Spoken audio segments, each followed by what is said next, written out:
Sveiki, esu Gražvydas Jukna. Su darybomis gyvenu daugiau negu 30 metų ir esu darybų strategas, esu darybų praktikas. Ir Vilniaus universiteto verslo mokykloje esu partnerystės docentas ir šitoje mokykloje aš turiu dvi disciplinas. Mokinu studentus dėrėtis, tai yra darybų menas, ir turiu kitą discipliną šeimos verslas. O šiandien aš noriu jūs supažindinti su tema, kurią matot ekrane. Tai yra slaptas darybų ginklas ir kaip pasitelkti žmogaus intelektą technologijų pasaulyje. Šita tema, kurią šiandien kalbėsiu, iš principo jinai skaidosi į tokias dvi pagrindinės dalis. Tai pirmoji dalis tai yra slaptas darybų ginklas. Ir slaptas darybų ginklas jau pats savaime gali skambėti taip, kas čia tokio, ne? Mes kalbame apie ginklą. Na, žiūrėkit, ramiai. Aš kalbėsiu apie tai, kadangi tą ginklą kiekvienas iš mūsų galim turėti arba ne. Ir kiekvienas apskritai reiškinys pasaulyje turi gerąją prasme, turi blogąją prasme, tai aš labai linkėčiau jums tą darybinį ginklą tiesiog naudoti geriem dalykam, geriem susitarimam pasiekti.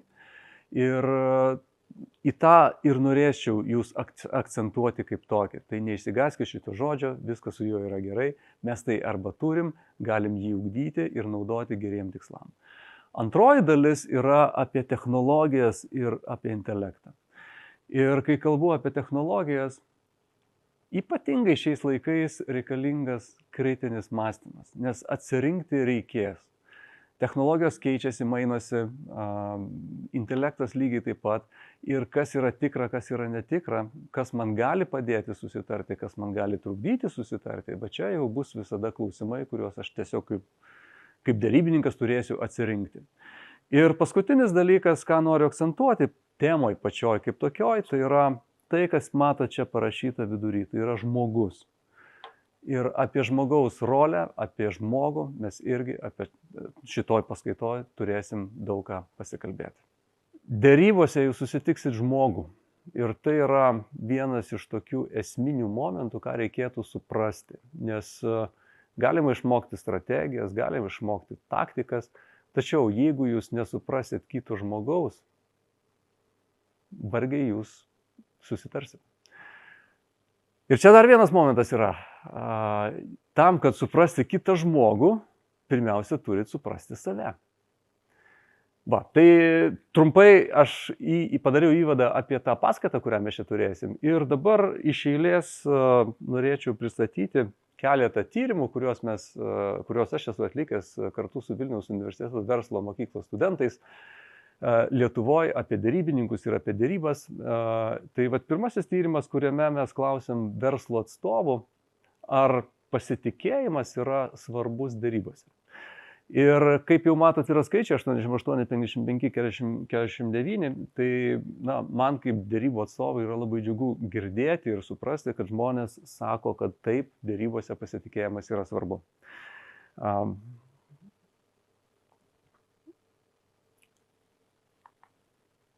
Tačiau 55% iš jų, kurie sako, kad pasitikėjimą kurti yra svarbu, dalinosi informaciją. Ir pusė iš jų manipuliavo. Ir dabar pagalvokim, kaip čia dabar yra. Žmonės sako, kad kurti pasitikėjimą yra reikalingas dalykas, tačiau informacija nesidalina ir manipuliuoja. Kitaip tariant, meluoja arba leidžia savo meluoti. Tai esmė yra tokia, kad vėlgi aš grįžtu prie žmogaus kaip tokio. Suprasti žmogų jau yra suvokti, kaip aš galiu dėrėtis. Nes jeigu žmogus kalba, tai dar nereiškia, kad taip ir yra. Ir pasitikėjimas tai nėra žodžiai. Pasitikėjimas yra veiksmas. Tai reiškia, kad per laiką tas pasitikėjimas arba jis užauga, arba jis dingsta, bet pasitikėjimas tai nėra žodžiai, ką žmonės sako. Ir versle yra labai daug pavyzdžių, kada tiesiog verslai irgi buvo statomi ant pasitikėjimo rodiklio, kaip pavyzdžiui, Auga grupė kaip tokia, kuri šiuo metu susiduria su įvairiais finansiniais dalykais ir trukdžiais. Bet jų verslo esmė buvo pasitikėjimas tuo, kad vartotojai sako, kad ekologiniai produktai yra geri ir aš juos pirksiu. Tačiau faktai parodė, kad žmogus sako pirksiu, tačiau kai ateina į prekybos vietą, jis renkasi kitus produktus. Ir tokiu būdu įmonė tiesiog dabar susiduria su dideliais finansiniais iššūkiais, nes verslas statė ant to, ką žmogus kalba, arba to, ką žmogus sako, bet ne to, ką iš tikrųjų žmogus daro.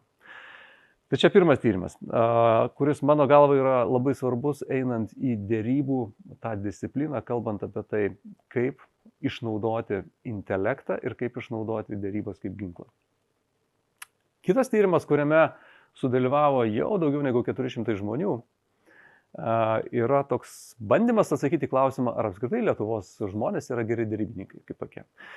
Tiesiogiai šitas tyrimas neatsako į tą klausimą, tačiau atsakymas yra toks, kai aš klausiu žmonių, ar jūs kada nors gyvenime turėjote dėrybų įgūdžius, dėrybų mokymus. Tai atsakymai yra tokie, 70% žmonių niekada gyvenime neturėjo dėrybų mokymų. 20% žmonių mokinosi, tačiau seniau nei per paskutinius 2 metus. Tai reiškia 2, 3, 4, 5 kartais klausiu, o kada tai buvo, sako seniai, o ką atsimeni, nelabai ką, o kas mokino, kažkas, tai, žodžiu, tokie prisiminimai iš tų mokymų. Na ir 10% mokinosi per paskutinius 2 metus, tai reiškia, tai, ką jie išmoko, tai dar yra šviežia. Ir bandant atsakyti dabar į klausimą, ar lietuviai yra geri dėrybininkai, mano galva, tai lietuviai yra fantastiškai dėrybininkai, nes jeigu pasižiūrėti, kiek lietuviškas verslas yra pažengęs į priekį per paskutinius, kad ir tuos 20 metų, aš jau nekalbu apie visą nepriklausomybės laikotarpį, tai galima pamatyti, kad lietuviškas verslas yra visur pasaulyje. Ir jis auga ir didėja ir galima tik tai džiaugtis tuo. Tačiau, kai kalbam apie dėrybas, o mano galva dėrybos yra vienas iš tų momentų, kaip galima auginti verslą, tai jeigu mes išnaudotumėm potencialą, kuris yra, aš esu absoliučiai tikras ir garantuotas, kad lietuviški verslai būtų dar daugiau populiarūs ir dar geriau veiktų. Tai šitas tyrimas sako, kad tik tai kas trečias žmogus investavo ir turėjo dėrybų mokymus. Ir tai sako vieną paprastą dalyką, Lietuvoje mes derimės iš intuicijos. Tai yra derimės taip, kaip mokam. Na, nesakau, kad visi, bet 2/3 taip ir daro. Ir tai nereiškia, kad mes deramės efektyviausių įmanomų būdų, nes neturint žinių, neturint trenerio, neturint įgūdžių, nesukursi geriausio darybinio rezultato, jeigu tokį nori pasiekti. Tai 2 tyrimai. Įžangai. Ir toliau aš kalbėsiu apie dėrybas, kad jūs suprastumėt, kur yra to ginklo esmė ir kaip intelektą dėlioti ir lavinti tam, kad būtų galima atrakinti to dėrybinio ginklo didžiausią galią. Pradžią pasakysiu tokius dalykus. Tai yra, jeigu nori suprasti, kas yra dėrybos, o čia ir yra esmė, pasakyti, kas yra dėrybos, tai jums reikia atsiminti 4 žodžius. Ir tie 4 žodžiai pagal Harvard Business School yra tokie. Tai pirmas žodis yra, vėlgi grįžtų prie to pačio, tai yra žmonės. Jūs dėrybose sutiksit kitą žmogų. Ne mašiną, ne robotą, ne dar kažką. Jūs sutiksit kitą žmogų ir su tuo kitu žmogu jūs turėsit dėrėtis. Aišku, laikai keičiasi ir jau ir dabar, ir šiais laikais jau atsiranda programėlių, dirbtinio intelekto programėlių, kurios derisi už žmogų. Kaip atrodys dėrybos ten dar kitais metais, aš negaliu pasakyti, nes aš to nežinau. Tačiau viskam dėrybininkui reikia būti pasiruošusiam ir tą irgi reikia stebėti. Tačiau šiuo metu tai jūs sutiksit žmogų, o kitas žodis tai yra skirtingumas. Tai reiškia, kad kai jūs susitinkat kitą žmogų, tas kitas žmogus turi visiškai kitokį interesą, savo kitokius tikslus ir jūs patenkat į tą tokią vietą, kada reikia susitarti, nes 4 žodis yra susitarimas, o 3 žodis yra dialogas. Tai reiškia, susitinka žmonės, jie yra skirtingi ne tik tai kaip 2 žmonės kaip tokie, bet interesai jų yra skirtingi. Jie gali būti skirtingų kultūrų, skirtingų verslų, skirtingų kalbų ir ką tik tai nori. Tas skirtingumas yra labai daugelypis dalykas. Jie kalbasi, dialogas tai reiškia, mes kalbamės lygiai. Tai nėra monologas, tai nėra kažkoks ultimatumas, tai nėra kitokia forma pokalbio. Dialogas tai reiškia, mes kalbamės lygiai tam, kad būtų galima pasiekti susitarimą. Tai va čia yra dėrybų esmė. Ir jeigu jūs ateinat ir galvojat, o aš norėčiau lengvų dėrybų, tai žinokit, lengvų dėrybų, nesakau, kad negali būti. Tačiau jeigu jūs bijot, kad išgirsit ne, tai iš karto sakau, nebijokit, nes tai yra defaultas. Dėrybose jūs dažnai išgirsit ne. Ir to reikia tikėtis, to nereikia bijoti, to tiesiog reikia tikėtis, nes kai jūs išgirstat ne, jūs tada galite pamatyti, nuo kurios vietos jau galima pradėti dėrėti su tuo kitu žmogumi. Tai va, atsiminkit 4 žodžius. Tie 4 žodžiai yra žmonės, skirtingumas, dialogas ir susitarimas. Ir čia jau tada jūs žinosit, kad jūs esate dėrybose. Dabar, vienas iš esminių dalykų, kai kalbu apie atrakinimą intelekto dėrybose ir apie galią dėrybose, tai jūs turite suvokti, kad dėrybos irgi turi savo strategijas. Ir tam, kad būtų galima eiti į dėrybas, pirmiausia, jūs turite pasirinkti strategiją, kurioje strategijoje jūs norit dėrėtis. Ir dabar kalbant apie strategijas, tai pirmoji strategija yra jėgos. Aš ją pavadinau jėgos, nes jinai turi daugybę pavadinimų. Angliškai tai yra distributive strategy pagal Harvardą, pagal Smartnership tai yra zero sum game, bet iš principo tai yra jėgos strategija, apie ją šiek tiek vėliau. Antroji strategija yra vertės kūrimo strategija, kada mes einam bendradarbiauti ir jeigu angliškas pavadinimas, tai yra integrative strategija. Ir paskutinė strategija yra trečioji, tai yra Smartnership strategija, kuri yra, sakyčiau, tokia naujų laikų strategija verslo dėrybų pasaulyje. Ir labai trumpai, jeigu kalbėt apie jėgos strategiją, tai turbūt esate girdėję tokius žodžius kaip win-lose, lose-lose arba lose-win.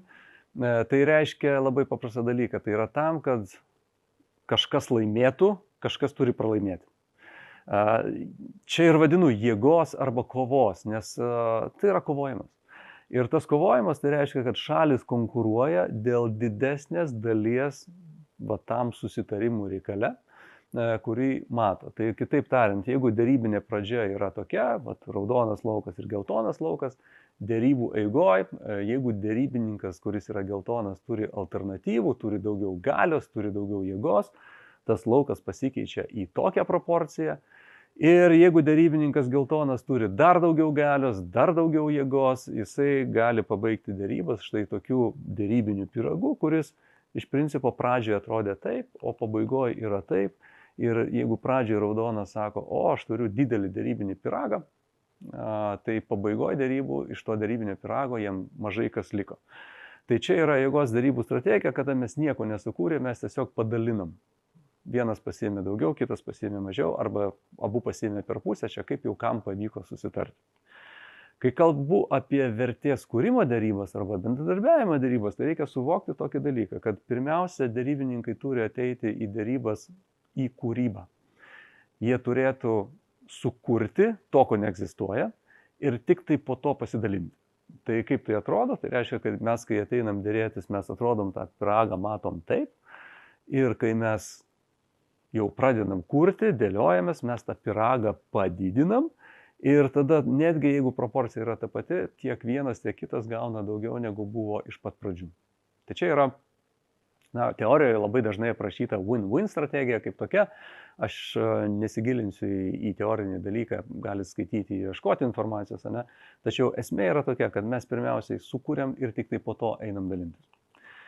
Ir kalbant apie tas strategijas, kai aš jas sudedu abi į vieną vietą, tai reikėtų žiūrėti čia, ko reikia, kad tose dėrybose pasirinkus tą strategiją, dėrybininkas atrodytų profesionaliai. Tai jeigu kalbam apie jėgos strategiją, tai emocijos, kurios bus čia, tai jūs jausit nerimą. Nes jūs einat laimėti, nes jūs einat kovoti. Tai reiškia, jūs nežinot, jūs laimėsit ar nelaimėsit, nes būtų labai paprasta, jeigu visada laimiu. Taip nebūna. Tai reiškia, jūs jausit nerimą, jūsų emocija bus nerimas. Valiuta, kuri perka šitoj strategijoje, tai yra jėga, galia, alternatyva. Trumpo žargonu tai yra kortos. Turi kortas, neturi kortų, tai va čia yra ta valiuta, kuri perka šitoje strategijoje. Ir pagrindinis dalykas apie komunikaciją, kaip mes kalbamės vienas su kitu, tai dominuoja manipuliacijos elementas. Manipuliacija tai reiškia, aš naudoju kažką, ko tu nežinai ir aš žinau, kaip tai veikia. Tai gali, pats paprasčiausias manipuliacijos elementas tai yra blefas, melas, gąsdinimai, kas tik tai nori su tuo susiję. Bet yra ir kitų, kurie sukelia derybininkui stresą, nepatogumą ar kitus elementus, kada žmogus tiesiog yra išmušamas iš vėžių. Tai va čia vienareikšmiškai jėgos derybų strategijos elementai. Ir kai kalbam apie vertės kūrimą arba bendradarbiavimą, tai emocija bus azartas, aš ateinu, aš noriu. Aš ne tai, kad ateinu kovoti, aš ateinu kurti, aš ateinu visai su kitokia energija. Valiuta yra pasitikėjimas. Prisimenat pirmą skaidrę, žmonės sako, mes kūriam pasitikėjimą, derybose pasitikėjimo reikia, tačiau jie to nedaro. Arba, nesakau, kad nedaro, pusė iš jų tik tai daro, pusė iš jų tiesiog natūraliai grįžta į šitą strategiją. Ir komunikacija tai yra atvirumas. Aš turiu informaciją, aš dalinuosi ją. Ir čia yra elementai, kurie yra reikalingi tam, kad šita strategija veiktų. Ir dabar aš noriu ką pasakyti, kad nėra taip, kad, norėčiau pasakyti, kad čia yra geriau, arba čia blogiau, arba čia blogiau, arba čia geriau. Tos strategijos, jos tiesiog yra strategijos, jos veikiančios ir jas reikia naudoti. Ir jeigu derybininkas pasirenka šitą derybų strategiją, kuri vadinasi vertės kūrimas, tai savybės, kurių pirmiausia reikia iš derybininko, tai yra kūryba, kūrybiškumas. Jeigu jūs neturit kūrybiškumo, tai šitoj strategijoje tiesiog nelabai bus ką veikti. Ir kai kalbu apie jėgos derybų strategiją, tai iš derybininko yra reikalaujamas pasitikėjimas. Pirmiausia, pasitikėjimas savim, kaip žmogum. Ir grįžtu vėl per tą pačią, ar aš žinau, ką aš galiu, ar aš žinau, ko aš negaliu, ar aš žinau, kiek aš pasitikiu savim kaip žmogus, kad galiu padaryti ir tą, ir nebijau pasakyti stop, ne, man taip netinka, nebijau paprieštarauti, kada situacija verčia tai daryti. Tai va čia yra, pagalvokit jūs patys apie save, kiek jūs žinote apie save kaip derybininką. Ir esmė yra tokia, kad jeigu jūs renkate šitą strategiją, joje ir deratės. Jeigu renkate šitą strategiją, irgi joje deratės, bet nemaišot vieno su kitu. Ir dažniausiai čia ir yra sunki derybininko užduotis, kaip išlikti toj strategijai, kurioje pasirinkau. Nes įgūdžiai, įpročiai verčia daryti kitaip. Tik profesionalūs derybininkai gali išlikti, pasirinkę kažkurią strategiją, toj strategijoje iki galo. Tai iki to dar reikia prieiti. Ir kalbant apie trečią strategiją, apie Smartnership strategiją, tai aš tik tai pakartosiu, kad mes kalbam per Smartnership prizmę, kalbam Zero Sum Game, tai yra ta pati kovos strategija, partnerystė, tai yra, ką jau kalbėjau, tai yra vertės kūrimo strategija. Ir partnerystė, vėlgi, aš vertinu realistiškai, todėl kad labai dažnu atveju ta partnerystė, apie kurią kalbam ir apie kurią yra aprašytos knygos, kaip mes partneriškai viens į kitą žiūrim, yra butaforinė. Nes mes partnerius dažniausiai vadinam žmonės, su kuriais ilgai dirbam, bet derimės šitoj strategijai. Bet vadinam partneriais. Dėl to, kad labai ilgai dirbam su jais. 5-7 metus mes viens kitą dusinam kovos strategijai. Ir tai vadinam partnerystė. Tai iš tikrųjų tai nėra partnerystė, tai yra toks butaforija. Kai kalbu apie Smartnership derybų strategiją, tai čia yra visas potencialas derybinis, kada žmonės, verslininkai ateina į derybas galvodami ne tik tai apie save, bet ir apie kitą derybų pusę. Ir jie eina sukurti daugiau vertės ir tyrimais yra įrodyta, kad Smartnership derybų strategijoje galima sukurti iki 42% daugiau vertės nei šitose derybų strategijose. Ir ar šita strategija ir šita strategija ir šita strategija visur visada turėtų būti taikoma? Ne. Todėl, kad jūs turit pasirinkti, kurią strategiją taikot kada. Ir kai jūs ją pasirinkat, tada galite eiti ir dėrėtis. Dabar, kalbant apie jūs kaip derybininkus, apie mane kaip derybininką, tai paprastai mes esam tokie, skirtingi, aš jau šitą minėjau, bet pirmiausia, jūs esate žmonės. Ne? Ir kai kalbu apie derybininkus, tai yra tokie būdingi 5 tipai, apie kuriuos aš labai greitai prabėgsiu.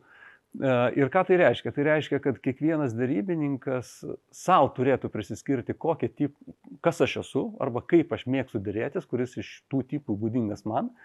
Ir kai aš jau suprantu, kaip aš deruosi, aš tada galiu suvokti, o ką kita pusė daro. Ane? Ir pirmasis tipas tai yra reikalaujantis. Ir šitas reikalaujantis tipas iš principo yra labai dažnas. Turbūt esate sutikę jūs patys arba matėt, kada žmogus tiesiog reikalauja ir tai yra jam būdinga. Jam nieko tokio yra pasakyti, kad žiūrėk, man reikia tokių sąlygų, man reikia tokių pinigų, man reikia tokių nuolaidų. Ir jis gali reikalauti iki pabaigos. Kitas derybininko tipas yra nuolaidžiaujantis.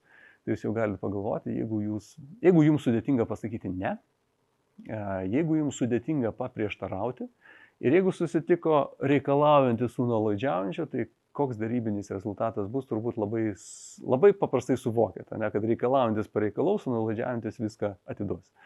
Ir tada pirmasis turės tai, ko nori, antrasis nelabai ką turės arba nelabai jam kas liks. Tai tam, kad jūs, aš nekalbu apie tai, kad čia ne apie nuolaidų davimą, nedavimą. Nesakau, kad nuolaidų duoti negalima. Ne, čia ne apie tai. Bet tam, kad jūs nebūtų nuolaidžiaujantis, tai reikėtų tokią vieną paprastą taisyklę turėti. Tai yra, jeigu manęs kažko tai prašo, aš galiu su tuo sutikti, galiu nesutikti, bet jeigu aš su tuo linkęs sutikti, tai aš turėčiau kažko tai paprašyti atgal mainais. Tai reiškia, jeigu manęs prašo papildomos nuolaidos, aš galiu paprašyti daugiau kiekio. Jeigu manęs prašo papildomų pinigų, aš galiu paprašyti geresnį atsiskaitimo terminą. Tai va čia yra jums pasirinkti, ką jūs keičiatės ir tada tai nėra nuolaidžiavimas. Tada aš sakau, taip, aš tau galėčiau sutikti su tavo sąlygos, jeigu tu sutiktum su mano sąlygom. Dar vienas tipas yra vilkinantis, tai yra žmonės, kurie vilkina, kurie atidėlioja ir šiandieniniam pasauliu turbūt numeris vienas vilkintojas, derybininkas, tai būtų ne apie geopolitiką, bet tai būtų Rusijos prezidentas, kuris tiesiog tempia gumą iki, kur jo interesas, kas ten žino, bet ne apie tai. Kai tuo tarpu reikalaujantis ir labai garsiai kalbantis yra kitas prezidentas, kuris yra didesnės šalies. Dabar ieškantis vidurio, tai yra kompromisų ieškotojai ir čia vėlgi, žiūrėkit, kompromisas labai dažnai vėlgi yra klaidingai suprantamas. Tai dažniausiai kompromiso ieško tie, kuriems sunku pasakyti ne. Jie bando tokiu lengviausiu būdu sakyti, tai susitikim per vidurį, ne? Jeigu buvo ten 30 ir reikia 90, tai susitikim per vidurį, bus 60. Ką tas reiškia 60? Nei man gerai, nei tau gerai. Bet tai vadinam kompromisu. Ir paskutinis tai yra bendradarbiaujantis, kurie yra einantis į dialogą, jie ieško sprendimų, jie yra iniciatyvūs, jie siūlo ir va tokiu būdu jie bendradarbiauja. Tai žiūrėkit, pagalvokit, koks yra jūsų derybinis tipas. Atpažinkit kitą derybinį tipą, todėl kad kiekvienas iš jų yra skirtingas ir skirtingai su jais galima dėrėtis. Tai vėlgi čia yra tas toks ginklo užtaisimas. Dabar derybininko dilema. Kiekvienam derybininkui bus toks klausimas, ką man daryti einant į derybas. Ar man kovoti, ar man bendradarbiauti.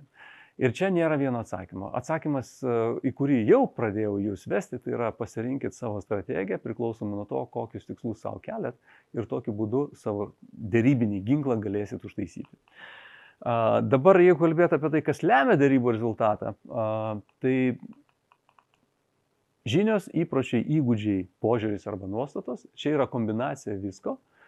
Tačiau žinios lemia tik tai 15% derybinio rezultato, kai tuo tarpu įpročių, įgūdžiai, požiūris, nuostatos lemia 85% derybinio rezultato. Kodėl taip yra? Ogi todėl, kad nesvarbu, ką mes suvokiam, nesvarbu, ką mes išmokstam, nesvarbu, ką mes sužinom, mes kaip žmogus atsiduriam į savo įpročius. Ir kai mes atsiduriam į savo įpročius, mes grįžtam į automatinės programas, kuriuose mes tiesiog veikiam. Ir aš galiu norėti, bet mane automatas grąžina į pradinę būseną ir aš tada deruosi taip, kaip jau esu išmokęs. Arba taip, kaip esu įgudęs. Ir kalbant apie intelektą kaip tokį, tai aš labai rekomenduoju investuoti į save kaip žmogų. Ir kur aš matau derybininko potencialą, tai pirmiausia per ugdymą 7 intelektų, kuriuos kiekvienas derybininkas turėtų atkreipti dėmesį savo. Ir tie 7 derybiniai intelektai, aš juos greitai perbėgsiu, tai pirmiausiai kalbam apie pirmąjį, kuris yra kūno intelektas. Tai yra aš esu žmogus ir aš jaučiu. Ir yra labai daug dalykų, kuriuos aš tiesiog nesugalvojau protu, o jaučiu. Ir mano kūnas sako taip arba ne, tinka, netinka. Ir mokėti šitą kūno intelektą skaityti, va čia yra didžiulė dovana. Nes vienas dalykas, ką noriu pasakyti iš karto, kad kūno intelekto jūs niekaip negalėsit perskaityti, jeigu esat nuolatiniam strese. Kūno intelektas tiesiog jums bus užrakintas, todėl kad jūs galvosit, kaip išgyventi, nes stresas tai reiškia yra išgyventi reikia. Ne? Kūno intelektą pradėsit skaityti, kai šiek tiek sulėtinsit savo ritmą, kai pradėsit atsipalaiduoti, kai pradėsit į save atsisukti, va ten bus jūsų kūno intelekto išmintis. Tai čia pirmas intelektas. Antrasis intelektas yra proto intelektas, tai reiškia jūsų galva. Reiškia, jeigu jūs treniruojat savo smegenis, jeigu jūs treniruojat savo galvą, jeigu jūs užduodat savo klausimus derybų metu, šiaip skaičiavime, ne mašinėlėm, ne telefonais, bet tiesiog galvoj, paprastus veiksmus atliekat, sistemą kažkokią tai turit, jūs kaip derybininkas esat žymiai efektyvesnis, greitesnis, reaguojantis prie derybų stalo ir jūs galite pasakyti, ir aš suprantu, čia taip ir mes galim tada va čia spręsti. Tas žmogus, kuris sunkiai skaičiuoja, paprastai jis ką daro, jis atidėlioja. Jis sako, žiūrėkit, atsakymą duosiu po 3 dienų, nes man reikia paskaičiuoti. Nors iš principo tai yra lengvas matematinis dalykas. Trečias intelektas yra emocinis intelektas. Derybose visada bus emocijų. Ir jūsų empatija kitam žmogui, jūsų emocijos, jūs mokate skaityti, nemokat skaityti, tai irgi priklauso nuo to, koks jūsų derybinis potencialas yra ir kokį rezultatą jūs pasieksite. Tai reiškia, jeigu jūs suvokiat, kokios emocijos yra kambarį, jūs suprantat, ką su tom emocijom galima padaryti, bet tai yra kelias į geresnį susitarimą. Socialinis intelektas tai yra ketvirtas ir socialinis intelektas derybose tai yra ryšiai. Tai reiškia, kaip mes kūrėm ryšius vienas su kitu. Ir be ryšių derybos nevyksta, nes vėlgi kalbam apie žmonės. Ir čia iš karto, ką noriu pasakyti, kad žmonės mėgsta daryti verslą su žmonėm, kurie jiems patinka. Tai reiškia, jeigu jūs esat kuriantis ryšius, jeigu jūs tuos savo ryšius palaikot, jeigu jūs įdedat save į tuos santykius, kuriuos turit ryšius, tai reiškia, jūs galite irgi tikėtis geresnį rezultatą. Ir atvirkščiai, jeigu jūs esat nekuriantis ryšių, socialinių ryšių, tai jūs tiesiog esate tokie, užsidarę kažkur tai. Ir tada to derybinio rezultato potencialą jūs tiesiog neišnaudosit pilnai. Kitas intelektas yra dvasinis intelektas, gali sakyti, kaip toli nuėjo mane. Bet žiūrėk, dvasinis intelektas, kad supaprastinti, tai yra jūsų vertybės. Jūsų vertybių visa sistema. Kas jūs esat, ko jūs tikit, ko jūs norit, ką jūs galit, tai yra jūs. Pirmiausia, tai yra apie jūs. Kas jums leidžiama, kas jums neleidžiama. Žinot tokį posakį, sąžinė. Ne? Tai galima būtų supaprastinti, tai yra jūsų sąžinė, bet tai yra jūsų vertybinis pamatas. Nes ne kiekvienas derybininkas vienodas vertybės turi. Ir jeigu jūs suvokiat, kad jūsų vertybės yra skirtingos, arba jeigu suvokiat, kad jūsų vertybės yra panašios, tada yra vieta, kur galima arba greičiau susitarti, arba visai nesusitarti. Nes jeigu susitinka žmonės su skirtingom vertybėm, tikrai bus sudėtinga su jais kalbėtis, kaip žmogus su žmogu. Dar vienas intelektas, šeštas, tai yra kūrybinis intelektas. Aš apie kūrybinį intelektą jau šiek tiek minėjau, nes kai jūs ateinate į derybas ir reikia kurti, o jūs, jeigu šitą intelekto nevystot, tai ką jūs sukursit? 2 + 2 = 4. Va tą ir sukursit, nes tiek žinot, o visa kita bus tamsus miškas. Tai reiškia, vystyti, ugdyti kūrybinį intelektą, tai yra dar vienas intelektas, tiesiog tai yra privalu, nes tai yra, nieko nėra, bet turi sukurti. Ir žiūrėkit, paskutinis intelektas, dirbtinis intelektas, be jokios abejonės, jis dabar yra ant bangos. Bet aš jums kaip derybininkam iš karto noriu pasakyti, arba kaip žmogui noriu pasakyti, žiūrėkit, netiduokit visko jam. Nes jeigu jūs atiduosit ir pasitikėsit ir nueisit pačiu lengviausiu keliu, jūs būsit mirę kaip derybininkai. Tai reiškia, ką noriu pasakyti? Noriu pasakyti, kad dirbtinis intelektas yra puikus įrankis, puikus pagalbininkas jums dirbant, ugdant savo intelektus, tačiau ne pagrindinis įrankis. Neatiduokit jam viską, nes jeigu atiduosit viską, jūs būsit tikrai nekokie derybininkai. Tai tokia ir žinutė. Ir pasinaudokit dirbtiniu intelektu ruošiantis derybom, einant į derybas, nes tikrai galima labai supaprastinti visą derybinį procesą, jį naudojant įvairius metodus ir įvairius agentus kaip tokius. Tačiau žinutė yra labai elementari. Va šitie 6 intelektai tai yra jūsų kaip žmogaus. Ir čia jūsų ginklas. Nes jūs kaip darybininkas, išnaudodamas savo intelektą, ypatingai šiuolaikiniam pasauliu, kuris yra technologijos, kur mes apsikrovę ekranais ir visa kita, tai vat, pirmiausia, atraskit save. Ir tada tai taps jūsų kaip darybininko ginklas, kurio niekas negalės nei nugalėti, nei kažkaip tai paveikti jūsų. Tai šiandien buvo tokia trumpa įžanga į derybas jums ir ačiū už jūsų dėmesį, man buvo labai įdomu papasakoti jums tai, ką žinau. Ir ką gali žinot, gal greitų laikų mes susitiksim auditorijoje. Viso geriausio.